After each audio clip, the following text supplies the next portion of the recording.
Hi, ಎಲ್ರಿಗೂ ನಮಸ್ಕಾರ. R ಅಡುಗೆ ಮನೆಗೆ ಸ್ವಾಗತ. ಎಲ್ರಿಗೂ ಹೊಸ ವರ್ಷದ ಶುಭಾಶಯಗಳು. ಬೆಳಿಗ್ಗೆ ಆದ್ರೆ ಏನಪ್ಪಾ ಬ್ರೇಕ್ಫಾಸ್ಟ್ ಮಾಡೋದು ಅಂತ ಯೋಚನೆ ಮಾಡ್ತಾ ಇರ್ತೀವಿ. ಇವತ್ತೊಂದು ಈಸಿಯಾಗಿ ಕ್ವಿಕ್ ಆಗಿ ಒಂದು ರೈಸ್ ಬಾತ್ ಮಾಡ್ತಾ ಇದೀವಿ. ಬನ್ನಿ ಹೇಗ್ ಮಾಡೋದು ಅಂತ ಮುಂದೆ ವಿಡಿಯೋದಲ್ಲಿ ನೋಡೋಣ. ನಮ್ಮ ಚಾನೆಲ್ನ ಸಬ್ಸ್ಕ್ರೈಬ್ ಮಾಡ್ಕೊಂಡು ನೋಡಿ. ಈ ವಿಡಿಯೋ ಇಷ್ಟ ಆದ್ರೆ ನಿಮ್ಮ ಫ್ಯಾಮಿಲಿ ಫ್ರೆಂಡ್ಸ್ಗೆ ಶೇರ್ ಮಾಡಿ. ಇವಾಗ ಒಗ್ಗರಣೆ ಫಸ್ಟ್ ಏನ್ ಹಾಕೋತಾ ಇದ್ದೀರಾ?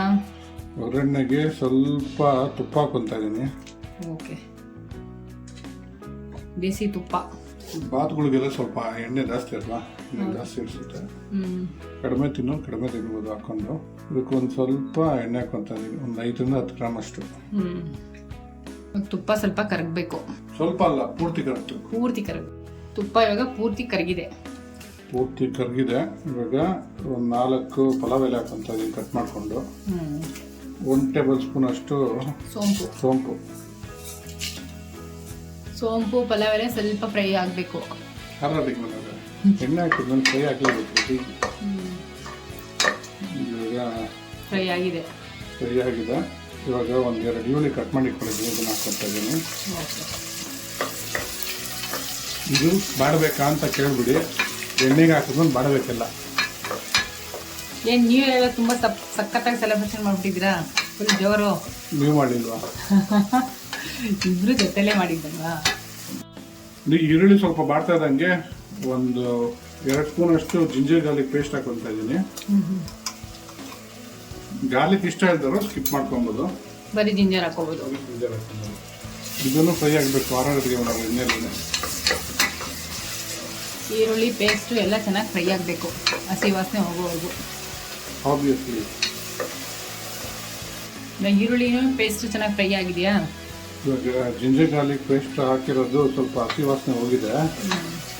ಇವಾಗ 1-2 ಕ್ಯಾಪ್ಸಿಕಮ್ ಕಟ್ ಮಾಡಿಕೊಂಡಿದ್ದೀನಿ, ಅದನ್ನ ಹಾಕೊತಾ ಇದ್ದೀನಿ.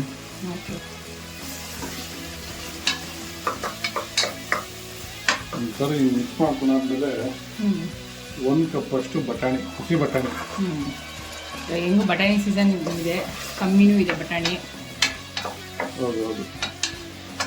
ಅಡುಗೆ ಮನೆಯವ್ರೆ, ಆ ಕಡೆ ಆಲೂಗಡ್ಡೆ ಐತಲ್ಲ ಕಡೆ ಕಟ್ ಮಾಡಿ ನೀರಲ್ಲಿ ನೆನೆಸಿಟ್ಕೊಂಡಿದ್ದೀವಿ, ಇಲ್ಲಾಂದರೆ ಕಪ್ಪಾಗ್ಬಿಡುತ್ತೆ ಆಲೂಗಡ್ಡೆ. ಭಾರಿ ಬುದ್ಧಿವಂತರು ನೀವು. 2 ಆಲೂಗಡ್ಡೆ ಕಟ್ ಮಾಡಿರೋ ಆಲೂಗಡ್ಡೆ ಹಾಕೊತಾ ಇದ್ದೀನಿ. ಇದೆಲ್ಲ ಚೆನ್ನಾಗಿ ಫ್ರೈ ಆಗಬೇಕು. ಎಣ್ಣೆಲಿ ಬಾಡಬೇಕು. ಬಾಡಿದ್ರೆ ತುಂಬ ಚೆನ್ನಾಗಿರುತ್ತೆ. ಈರುಳ್ಳಿನ ತುಂಬ ಫ್ರೈ ಮಾಡಕ್ಕೆ ಹೋಗ್ಬಾರ್ದು, ಬ್ರೌನ್ ಕಲರ್ ಬರೋದು, ಎಣ್ಣೆ ಹಸಿ ವಾಸನೆ ಹೋಗೋದು ಫ್ರೈ ಆದರೆ ಸಾಕು. ತುಂಬ ಬಾಡಬಾರ್ದು ಬಾತ್ಗಳಿಗೆ. ತುಂಬ ಫ್ರೈ ಮಾಡಾಕೊಂತಾರೆ ಅಂದರೆ ಮೇಲೆ ಹಾಕೊಬೋದು. ಬಾತ್ ಎಲ್ಲ ಆದಮೇಲೆ ಬ್ರೌನ್ ಕಲರ್ ಬಂದು ಸೆಜ್ವಾನ್ ಫ್ರೈಡ್ ರೈಸ್ಗೆಲ್ಲ ಮಾಡ್ತಾರಲ್ಲ ಮೇಲೆ ಹೋಟೆಲ್ಗಳಲ್ಲಿ, ಆ ಥರ ಮೇಲೆ ಹಾಕೊಂಡು ತಿನ್ಬೋದು. ಇವಾಗ ತರಕಾರಿಗಳೆಲ್ಲ ಫ್ರೈ ಆಗೋಷ್ಟೊತ್ತಿಗೆ ಒಂದು ಮಸಾಲೆ ರುಬ್ಕೊಂಡ್ಬಿಡೋಣ. ತರಕಾರಿ ಎಲ್ಲ ಫ್ರೈ ಆಗ್ತಾ ಇರಲಿ. ಇವಾಗ ಇದಕ್ಕೆ ಮುಚ್ಚಿಟ್ಬಿಟ್ಟು ಮಸಾಲೆ ರುಬ್ಕೊಂಡ್ಬಿಡೋಣ. ಮಸಾಲೆ ರುಬ್ಕೊಳ್ಳೋಕೆ ಏನೇನು ಹಾಕೊಂತಾ ಇದ್ದೀರಾ? ಮಸಾಲೆ ರುಬ್ಕೊಳ್ಳೋಕ್ಕೆ 7 ರಿಂದ 8 ಮೆಣಸಿನ್ಕಾಯಿ ಹಾಕೊತಾ ಇದ್ದೀನಿ. ಒಂದು ಇಡೀ ಕೊತ್ತಂಬರಿ, 1 ಈರುಳ್ಳಿ ಕಟ್ ಮಾಡಿ ಇಟ್ಕೊಂಡಿದ್ದೀನಿ, ಅದನ್ನು ಹಾಕೊತಾ ಇದ್ದೀನಿ. 4 ಏಲಕ್ಕಿ ಏನು ಫ್ಲೇವರ್ಗಾ? ಹೌದು, ಚೆನ್ನಾಗಿರುತ್ತೆ. 4 ಲವಂಗ, 1 ಇಂಚು ಚಕ್ಕೆ, 1 ಟೇಬಲ್ ಸ್ಪೂನ್ ಅಷ್ಟು ಸೋಂಪು. ಇದನ್ನ ಇವಾಗ ನೈಸಾಗಿ ರುಬ್ಕೊಂಬರೋಣ. ಅದಕ್ಕೂ ಮುಂಚೆ ಇದು ತೆಂಗಿನಕಾಯಿ ತುರಿ ಸೇರಿಸ್ಕೊತಾ ಇದ್ದೀನಿ. ತೆಂಗಿನಕಾಯಿ ತುರಿ ಎಷ್ಟು ತೊಗೊಂಡಿದ್ದೀರಾ? ಅರ್ಧ ಚಿಪ್ಪು, ಚಿಕ್ಕ ಚಿಪ್ಪು ಬರುತ್ತಲ್ಲ, ಅದು ಅರ್ಧ ಹೋಳು ಚಿಪ್ಪು. ಚಿಕ್ಕದು, ದೊಡ್ಡದಲ್ಲ, ಚಿಕ್ಕದು. ಇದು ನಾವು ಮಾಡ್ತಾರೋ ಕ್ವಾಂಟಿಟಿಗೆ ಸಾಕಿಷ್ಟೇ. ಇವಾಗ ಇದನ್ನ ನೈಸಾಗಿ ರುಬ್ಕೊಂಡ್ಬಿಡೋಣ. ಅಡುಗೆ ಮನೆ ನೈಸಾಗಿ ರುಬ್ಬಿದ್ದೀರಾ? ಸರಿ, ಬನ್ನಿ ಹಂಗಾರೆ ಮುಂದೆ ಏನು ಮಾಡೋದು ನೋಡೋಣ. ಒಂದ್ಸರಿ ನೋಡೋಣ ತರಕಾರಿಯಲ್ಲಿ ಏನಾಗಿದೆ ಅಂತ. ತರಕಾರಿ ಎಲ್ಲ ಚೆನ್ನಾಗಿ ಬಾಡ್ತದೆ. ಇವಾಗ ಇದಕ್ಕೆ 1/4 ಟೇಬಲ್ ಸ್ಪೂನ್ ಅಷ್ಟು ಅರಿಶಿನ ಹಾಕ್ಕೊತಾ ಇದ್ದೀನಿ. ಸರಿ, ಮಿಕ್ಸ್ ಮಾಡ್ಕೊಂಡ್ಬಿಡೋಣ. ತರಕಾರಿ ಎಲ್ಲ ಫ್ರೈ ಆಗಿದೆ ಅನಿಸ್ತದೆ ಅಲ್ಲ? ಆಗಿದೆ. ಇವಾಗ ಇಷ್ಟ ಆಗಿರೋ ಸಾಕು. ಇವಾಗ ಇದಕ್ಕೆ 3 ಟೊಮೊಟೊ ಕಟ್ ಮಾಡಿ ಇಟ್ಕೊಂಡಿದ್ದೀನಿ, ಅದನ್ನ ಹಾಕ್ಕೊತಾ ಇದ್ದೀನಿ. ಸ್ಪೇಸ್ ಕಟ್ ಮಾಡ್ಕೊಬಿಟ್ಟಿದ್ದೀರಾ ಟೊಮೊಟೊನ? ಈ ಟೊಮೊಟೊ ಹೆಂಗ್ ಬೇಕಾದ್ರೆ ಕಟ್ ಮಾಡ್ಕೋಬಹುದು. ನೀವು ಯಾವಾಗ ಒಂದೇ ಥರ ಹಂಗೆ ಕಟ್ ಮಾಡ್ಕೊಂಡಿರ್ತೀರ.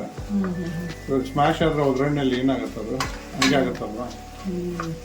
ಹೆಂಗ್ ಬೇಕಾದ್ರೆ ಡಿಸೈನ್ ಮಾಡಕ್ಕೆ ಹಾಕೋಬಹುದು ನೀವು. ಅದೇ ಕಲರ್ಫುಲ್ ಆಗಿ ಕಾಣ್ತಾ ಇದೆ. ಇವಾಗ ಟೊಮೆಟೊ ಬೇಗ ಬೇಯಬೇಕು ಅಂದ್ರೆ ಏನು ಮಾಡ್ಬೇಕು ಹೇಳಿ? ಫ್ಲೇಮ್ ಜಾಸ್ತಿ ಕೊಡಬೇಕು. ಉಪ್ಪು ಹಾಕೋಬೇಕು. ಇವೆಲ್ಲ ಚೆನ್ನಾಗಿ ಕಂಡಿಡ್ಕೊಂಡ್ಬಿಟ್ಟಿದ್ದೀರಾ, ನನಗಿಂತ ಸೂಪರ್ ಶೆಫ್ ಆಗ್ಬಿಟ್ಟಿದ್ದೀರಾ. ಇವಾಗ ರುಚಿಗೆ ತಕ್ಕಷ್ಟು ಉಪ್ಪು ಸ್ವಲ್ಪ ಹಾಕೊಳ್ಳಿ. ಸಾಕು ಸಾಕು. ಕೊಸರು ಹಾಕೊಳ್ಳೋದು ಗೊತ್ತಾ, ಉಪ್ಪು ಜಾಸ್ತಿ ಆಗ್ಬಿಟ್ರೆ ಕಷ್ಟ ತಿನ್ನೋಕ್ಕೆ. ಉಪ್ಪು ಸ್ವಲ್ಪ ಕಮ್ಮಿ ಇದ್ರೂ ಪರವಾಗಿಲ್ಲ. ಒಬ್ರೊಬ್ರು ಟೇಸ್ಟ್ ಒಂಥರ ಇರುತ್ತಲ್ವಾ. ನೀವು ಸ್ವಲ್ಪ ಉಪ್ಪು ಅಕಸ್ಮಾತ್ ಜಾಸ್ತಿ ಆಯ್ತು ಏನು ಮಾಡಬೇಕು? ಕಮ್ಮಿ ಮಾಡಬೇಕು ಅಂದ್ರೆ ಗೊತ್ತಾ ನಿಮಗೆ? ಅದಕ್ಕೆ ಅನ್ನ ಮಾಡ್ಬಿಟ್ಟು ಮಿಕ್ಸ್ ಮಾಡ್ಕೋಬೇಕು. ಗೊತ್ತಿದೆಯೇ ಗೊತ್ತಿಲ್ಲ ಅದನ್ನೇ ಹೇಳ್ತೀವಿ. ಸಿಡ್ಲಿ ಕಾಮಿಡಿ ಎಲ್ಲ ಮಾಡಬೇಕು. ನಂಗೆ ಗೊತ್ತಿಲ್ಲಪ್ಪ. ಗೊತ್ತಿಲ್ವಾ? ಹೇಳಿ ಟಿಪ್ಸು. ಆಲೂಗಡ್ಡೆ ಇರುತ್ತಲ್ಲ, ಆಲೂಗಡ್ಡೆನ ಅದು ಸಿಪ್ಪೆ ತೆಗೆದ್ಬಿಟ್ಟು ಚೆನ್ನಾಗಿ ಬೇಯಿಸ್ಬಿಟ್ಟು ಅದು ಆ ರೈಸ್ ಜೊತೆ ಹಾಕಿ ಬಿಟ್ಬಿಡ್ಬೇಕು. ಬಿಟ್ಬಿಟ್ರೆ ಒಂದು ಅರ್ಧ ಗಂಟೆ ಬಿಟ್ಟರೆ ಆಲೂಗಡ್ಡೆ ಅಬ್ಸರ್ವ್ ಮಾಡ್ಕೊಳತ್ತೆ ಉಪ್ಪನ್ನ. ಅವಾಗ ಉಪ್ಪು ಕಡಿಮೆ ಆಗುತ್ತೆ. ಗೊತ್ತಾಯ್ತಾ? ಎಷ್ಟು ಒಳ್ಳೆ ಟಿಪ್ಸ್ ಹೇಳಿದ್ರು ಯಜಮಾನ್ರು. ನಾವು ಸಾಂಬಾರಿಗೆಲ್ಲ ಉಪ್ಪು ಜಾಸ್ತಿ ಆಗೋದ್ರೆ ಏನು ಮಾಡ್ತೀವಿ ಅಂದರೆ ಸ್ವಲ್ಪ ತೆಂಗಿನಕಾಯಿ ರುಬ್ಬಿಟ್ಟು ಹಾಕ್ಬಿಡ್ತೀವಿ, ಅವಾಗ ಕರೆಕ್ಟ್ ಆಗುತ್ತೆ. ಇವಾಗ ಇದಕ್ಕೆ 1 ಟೇಬಲ್ ಸ್ಪೂನ್ ಅಷ್ಟು ಚಿಲ್ಲಿ ಪೌಡರ್ ಹಾಕೊತಾ ಇದ್ದೀನಿ. ಚಿಲ್ಲಿ ಪೌಡರ್, ಅಚ್ಚ ಖಾರದ ಪುಡಿ. ಖಾರ ನಿಮಗೆ ಮೆಣಸಿನ್ಕಾಯಿ ಏನು ಹಾಕಿಲ್ವಲ್ಲ, ಮೆಣಸಿನ್ಕಾಯಿ ರುಬ್ಬಕ್ಕೆ ಹಾಕ್ಕೊಂಡಿರೋದು ಮೆಣಸಿನ್ಕಾಯಿ, ಅದು ಸಾಲಲ್ಲ. ಅದಕ್ಕೋಸ್ಕರನೇ ಈ 1 ಟೇಬಲ್ ಸ್ಪೂನ್ ಚಿಲ್ಲಿ ಪೌಡರ್ ಹಾಕ್ಕೊಂಡಿರೋದು. ಹಸಿಮೆಣಸಿನ್ಕಾಯಿ ಬೇಕಾದರೂ ಹಸಿಮೆಣಸಿನ್ಕಾಯಿ ಹಾಕ್ಕೊಬೋದು. ಇದೇನು ಪಲಾವ, ಬಿರಿಯಾನಿನ, ಬಾತ? ರೈಸ್ ಬಾತ್. ರೈಸ್ ಬಾತ್. ಒಂದೇ ಥರ ರೈಸ್ ಬಾತ್ ಮಾಡಿ ಬೇಜಾರಾಗಿರುತ್ತಲ್ಲ. ಹೌದೌದು. ಇವಾಗ ಇದೊಂಥರ ಡಿಫ್ರೆಂಟ್ ಆಗಿರುತ್ತೆ ರೈಸ್ ಬಾತ್. ಆಲೂಗಡ್ಡೆ, ಕ್ಯಾಪ್ಸಿಕಮ್, ಬಟಾಣಿ ಒಳ್ಳೆ ಕಾಂಬಿನೇಷನ್. ಇವಾಗೆಲ್ಲ ಫ್ರೈ ಆಗಿದೆಯಾ? ಆಯ್ತು, ಇಷ್ಟು ಫ್ರೈ ಆಗಿರೋ ಸಾಕು. ಇವಾಗ ರುಬ್ಬಿ ಇಟ್ಕೊಂಡಿದ್ವಲ್ಲ ಮಸಾಲ, ಅದನ್ನ ಹಾಕೊಂಡ್ಬಿಡೋಣ. ಈಗ ಮಸಾಲ ಎಲ್ಲ ತರಕಾರಿ ಜೊತೆ ಹೊಂದ್ಕೊಳ್ಳಂಗೆ ಮಿಕ್ಸ್ ಮಾಡ್ಕೊಳ್ಳೋಣ. ಇವಾಗ ಇದು ಹಸಿ ವಾಸನೆ ಹೋಗೋ ತನಕ ಕುದಿಸ್ಕೋಬೇಕು. ಹಸಿ ವಾಸನೆ ಹೋಗ್ಬೇಕು, ಎಣ್ಣೆ ಬಿಡಬೇಕು. ಅದರದ್ದು ಸ್ವಲ್ಪ ಬಿಸಿ ಮಾಡ್ಕೋಬೇಕು. ಸ್ಮೆಲ್ ಅಂತೂ ಘಮ ಘಮ ಅಂತ ಇದೆ. ಎಣ್ಣೆ ಬಿಟ್ಟಿದೆಲ್ಲ ಇವಾಗ. ಮಸಾಲೆ ಎಲ್ಲ ಎಣ್ಣೆ ಬಿಟ್ಟಿಲ್ಲ, ಚೆನ್ನಾಗಿ ಫ್ರೈ ಆಗಿದೆ. ಇದಕ್ಕೆ ನೀರು ಹಾಕೊಂಡ್ಬಿಡೋಣ. ಕಾಯಿಸಿಟ್ಕೊಂಡಿದೀವಲ್ಲ, ಕಾಯಿಸಿಟ್ಕೊಂಡ್ರೆ ಬೇಗ ಆಗ್ಬಿಡುತ್ತೆ. ಹೌದು.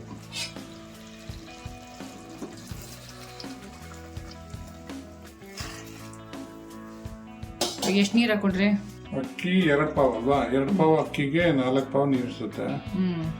ಸೊ 4 ಪಾವ್ ನೀರು ಹಾಕೊಂಡಿದ್ದೀನಿ. ಒಂದು ಸ್ವಲ್ಪ ಜಾರ್ ತೊಳ್ಕೊಂಡು ನೀರು ಹಾಕೊಂತ ಇದ್ದೀರಾ? ಎಲ್ಲ ಸೇರಿನೇ 4. ನಮ್ಮನೆ ಅಕ್ಕಿ 1 ಪಾವ್ಗೆ 2 ಪಾವ್ ನೀರು ಇರಿಸುತ್ತೆ. ಸೊ ಅದಕ್ಕೆ ಹಂಗೆ ಹಾಕೊಂಡಿದ್ದೀನಿ. ಅದೇ ಕೆಲವೊಂದು ಹಳೆ ಅಕ್ಕಿ ಆದ್ರೆ ಜಾಸ್ತಿ ನೀರು ಇರಿಸುತ್ತೆ. ಅಕ್ಕಿ ಮೇಲೆ ಡಿಪೆಂಡ್ ನೀರು. ಅದೇ ನೋಡ್ಕೊಂಡು ಅವ್ರು ಹಾಕೋಬೇಕು. ಇವಾಗ ಅಕ್ಕಿ ಒಂದು ಅರ್ಧ ಗಂಟೆ ಮುಂಚೆನೇ ನೆನೆಸಿಕೊಂಡಿದ್ದೀನಿ, ತೊಳೆದು ಅದನ್ನ ಹಾಕೊತಾ ಇದ್ದೀನಿ. ಅಕ್ಕಿ ನೆನೆಸಿಟ್ಟು ಮಾಡ್ಕೊಳ್ಳೋದ್ರೆ ಚೆನ್ನಾಗಾಗುತ್ತೆ. ಅಕ್ಕಿ ಉದುರುದಾಗಿ ಅಲ್ವಾ, ಮತ್ತೆ ಚೆನ್ನಾಗಿ ಒದಗುತ್ತೆ. ಹೌದು. ಅಡುಗೆ ಮನೆಯವರೇ, ವಾವ್, ಫುಲ್ ಕಲರ್ಫುಲ್ ಆಗಿದೆ. ಇವಾಗ ಇದು ಕುದಿ ಬರಬೇಕು ಅಲ್ಲ ಒಂದ್ಸರಿ. ಇವಾಗ ಅಕ್ಕಿ ಒಂದು ಅರ್ಧ ಗಂಟೆ ಮುಂಚೆನೇ ನೆನೆಸಿಕೊಂಡಿದ್ದೀನಿ, ತೊಳೆದು ಅದನ್ನ ಹಾಕೊತಾ ಇದ್ದೀನಿ. ಅಕ್ಕಿ ನೆನೆಸಿಟ್ಟು ಮಾಡ್ಕೊಳ್ಳೋದ್ರೆ ಚೆನ್ನಾಗಾಗುತ್ತೆ. ಅಕ್ಕಿ ಉದುರುದಾಗಿ ಅಲ್ವಾ, ಮತ್ತೆ ಚೆನ್ನಾಗಿ ಒದಗುತ್ತೆ. ಹೌದು. ಅಡುಗೆ ಮನೆಯವರೇ, ವಾವ್, ಫುಲ್ ಕಲರ್ಫುಲ್ ಆಗಿದೆ. ಇವಾಗ ಇದು ಕುದಿ ಬರಬೇಕು ಅಲ್ಲ ಒಂದ್ಸರಿ. ಇದಕ್ಕೆ ಫೈನಲ್ ಆಗಿ 1 ಇಡಿಯಷ್ಟು ಪುದೀನ ಹಾಕೊಂತೀನಿ, 1 ಅರ್ಧ ಇಡಿಯಷ್ಟು ಕೊತ್ತಂಬರಿ. Okay okay. ಫ್ಲೇವರ್ ತುಂಬ ಚೆನ್ನಾಗಿರುತ್ತೆ ಇದೆಲ್ಲ ಹಾಕೋದ್ರಿಂದ. ಹೌದು, ರುಬ್ಬಕ್ಕೂ ಕೊತ್ತಂಬರಿ ಹಾಕೊಂಡಿದ್ದಲ್ಲ, ಅದಕ್ಕೆ ಸ್ವಲ್ಪ ಕೊತ್ತಂಬರಿ ಹಾಕೊಂಡಿರೋದು. ಇವಾಗ ಇದು 10 ರಿಂದ 12 ನಿಮಿಷ ಲೋ ಫ್ಲೇಮಲ್ಲೇ ಬೇಯಿಸ್ಕೊಂಬಿಡೋಣ ಇದನ್ನ. ನೋಡಿ, ಒಂದು ಕುದಿ ಬಂದಮೇಲೆ ಒಂದ್ಸಾರಿ ಚೆನ್ನಾಗಿ ಇದನ್ನು ಮಿಕ್ಸ್ ಮಾಡ್ಕೊಬಿಡೋಣ. ಈಗ ಇದನ್ನು ಮುಚ್ಚಿಟ್ಬಿಟ್ಟು ಬೇಗ ಬಿಟ್ಬಿಡೋಣ. ಒಂದು 10 ರಿಂದ 12 ನಿಮಿಷ ತೊಗೊಳುತ್ತೆ. ಬೇಗ ಬಿಟ್ಬಿಡೋಣ. ಇವಾಗ ಒಂದು 10 ರಿಂದ 12 ನಿಮಿಷ ಆಗಿದೆ. ಹೆಂಗಾಗಿದೆ ನೋಡೋಣ. ವಾವ್, ಸೂಪರ್ ಆಗಿದೆ. ಎಷ್ಟು ಪರ್ಫೆಕ್ಟ್ ಆಗಿದೆ ಅಲ್ಲ. ಕರೆಕ್ಟಾಗಿ ಬಂದಿದೆ. ಇದು ಕುಕ್ಕರಲ್ಲಿ ವಿಜಿಲ್ ಹಾಕ್ಬೇಕಾದ್ರೆ ಕೂಗಿಸ್ಕೊಬೋದು. ನಾನು ಹಂಗೆ ಬೇಯಿಸ್ಕೊಂಡಿದ್ದೀನಿ. ಇವಾಗ ಇದಕ್ಕೆ ಮೇಲೆ ಒಂಚೂರು ಕೊತ್ತಂಬರಿ ಹಾಕೊಂಬಿಡೋಣ. ಓಕೆ, ರೆಡಿಯಾಗಿದೆ ಬಾತ್. ರೆಡಿಯಾಗಿದೆ. ಇದು ಬ್ರೇಕ್ಫಾಸ್ಟ್ ಲಂಚ್ ಬಾಕ್ಸ್ಗೆಲ್ಲ ಸೂಪರ್ ಆಗಿರುತ್ತೆ. ಇದನ್ನು ಮುಚ್ಚಿಟ್ಬಿಡೋಣ. ಸ್ವಲ್ಪ ಸೆಟ್ ಆಗಿ ಬಿಟ್ಬೇಕಲ್ಲ. ಹೌದು, ಒಂದು 5 ನಿಮಿಷ. ಸ್ಟವ್ ಆಫ್ ಮಾಡ್ಕೊಂಬಿಡೋಣ. ಘಮಘಮಿಸುವ ಆಲೂ ಕ್ಯಾಪ್ಸಿಕಮ್ ಬಾತ್ ರೆಡಿ ಆಗಿದೆ. ಟ್ರೈ ಮಾಡಿಬಿಟ್ಟು ಹೇಗಿತ್ತು ಅಂತ ಕಮೆಂಟ್ ಬಾಕ್ಸಲ್ಲಿ ತಿಳಿಸಿ. Thanks for watching our video.